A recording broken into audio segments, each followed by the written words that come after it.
Hi, this is Material Girl 338. This is my way of making baked chicken, and this way comes out so delicious. What I do is I take the breadcrumb. That's enough. My husband's putting the breadcrumb on top of it.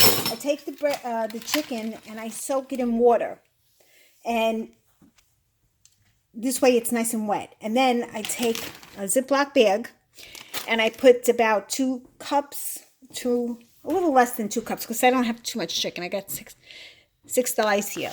And I add my seasonings. I add oregano, parsley, garlic powder, onion powder, a little bit of salt, pepper, and I don't know if I added salt, but I'll put a little bit on for now. Salt and pepper, and that's it. And then you take the chicken that's soaking in the water and you put it inside the bag and you shake it up. And then you put it in a pan that has some, I put some oil on the bottom of the pan. I have a brush. It's in some oil.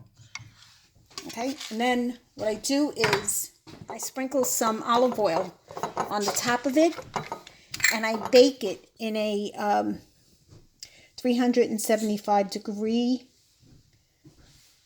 oven. And I'm not trying to use a lot because this particular brand, this California olive oil, it has a very wide opening because I think that they want you to use a lot of oil. This is where you keep on buying the product.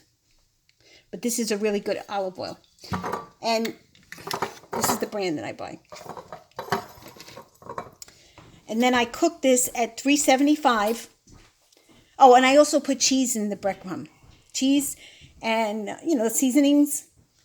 And I cook this on 375 maybe for about half an hour or less, because then I take it out and I test the internal temperature. And if it's like 174, 180, I take it out because the chicken is still going to cook. And I always have moist chicken. My chicken never tastes like shoe rubber, or leather, or whatever the heck you call it. Because I take it out before and I let it cook on the stove a little bit. Okay? I'll show you when it's done.